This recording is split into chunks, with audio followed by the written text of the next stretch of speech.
ସ୍ୱାସ୍ଥ୍ୟ ସୂଚନା ବୟସ ବଢ଼ିବା ସହ ନିଜର ଦୈନନ୍ଦିନ ଜୀବନ ତାଲିକାରେ ବ୍ୟାୟାମ, ଯୋଗ ଓ ପ୍ରାଣାୟାମ ଆଦି ସାମିଲ କରନ୍ତୁ।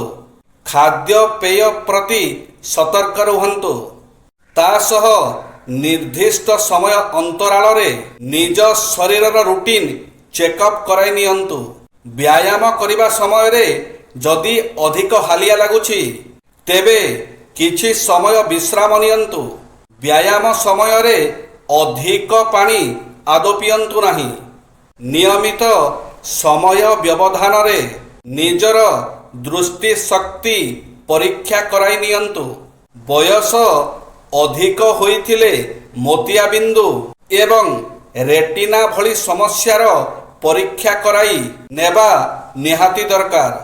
ଯଦି ଆପଣ ନିୟମିତ ଔଷଧ ଖାଉଛନ୍ତି ତେବେ ସେଗୁଡ଼ିକୁ ଏପରି ସ୍ଥାନରେ ରଖନ୍ତୁ ଯେମିତି ଖୋଜିବା ମାତ୍ରେ ସାଙ୍ଗେ ସାଙ୍ଗେ ପାଇପାରିବେ। ନିଜକୁ ସୁସ୍ଥ ରଖିବା ଲାଗି କେତୋଟି ସାଧାରଣ କଥା ପ୍ରତି ନଜର ଦେବାକୁ ପଡ଼ିଥାଏ। ନିଜକୁ ଅବସାଦ, ଟେନସନ୍ ଆଦିଠାରୁ ଦୂରେଇ ରଖିବାକୁ ଚେଷ୍ଟା କରନ୍ତୁ। ସବୁବେଳେ ଏକ ସୁସ୍ଥ ଜୀବନଶୈଳୀ ଅନୁସରଣ କରିବାକୁ ଚେଷ୍ଟା କରନ୍ତୁ। କୌଣସି ରୋଗ କିମ୍ବା ମେଡିସିନ ଉପରେ ଯଥେଷ୍ଟ ଅଭିଜ୍ଞତା ନଥାଇ କାହାକୁ ସେ ବିଷୟରେ ଆଦୌ ଉପଦେଶ ଦିଅନ୍ତୁ ନାହିଁ। ଏ ବିଷୟରେ ସବୁବେଳେ ଡାକ୍ତରଙ୍କ ସହ ପରାମର୍ଶ କରନ୍ତୁ। ସମ୍ପର୍କରେ ଝଗଡ଼ା ଏବଂ ଯୁକ୍ତିତର୍କ ହେବା ସ୍ୱାଭାବିକ। ତେଣୁ ଚିଡ଼ନ୍ତୁ ନାହିଁ, ରାଗନ୍ତୁ ନାହିଁ, ଜୋରରେ କଥା ହୁଅନ୍ତୁ ନାହିଁ। ନିଜ ମନକୁ ଶାନ୍ତ ରଖନ୍ତୁ, ଚିନ୍ତା କରନ୍ତୁ ଏବଂ ତାପରେ ନିଷ୍ପତ୍ତି ନିଅନ୍ତୁ। ସ୍ୱର କୌଣସି ପାର୍ଥକ୍ୟ ସୃଷ୍ଟି କରେ ନାହିଁ। ନୀରବତା କିଛି ପାର୍ଥକ୍ୟ ସୃଷ୍ଟି କରେ। ଯଦି ଆପଣ ନିଜ ମନକୁ ଶାନ୍ତ ରଖନ୍ତି ତେବେ କେବଳ ତ୍ରୁଟିପୂର୍ଣ୍ଣ ବ୍ୟକ୍ତିମାନେ ସୁଖ ପାଇବେ।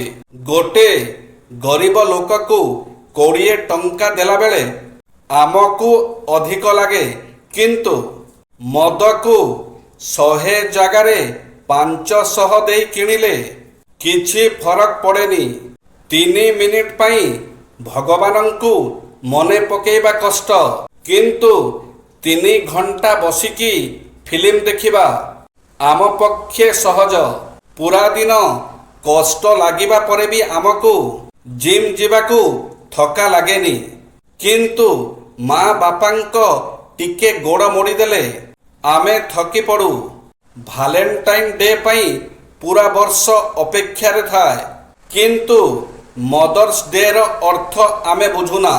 ପଟେ ରୁଟି ଦେଇପାରିଲେନି କେହି ସେ ଛୁଆଟିକୁ, କିନ୍ତୁ ସେହି ଛୁଆଟିର ଛବିଟି ଲକ୍ଷେ ଟଙ୍କାରେ ବିକ୍ରି ହୋଇଗଲା, ଯେଉଁଥିରେ ଛୁଆଟା ରୁଟି ପାଇଁ ଭୋକରେ କାନ୍ଦୁଛି।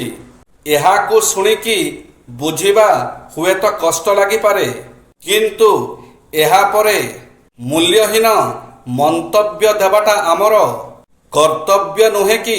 ଜୟ ଶ୍ରୀ ଜଗନ୍ନାଥ।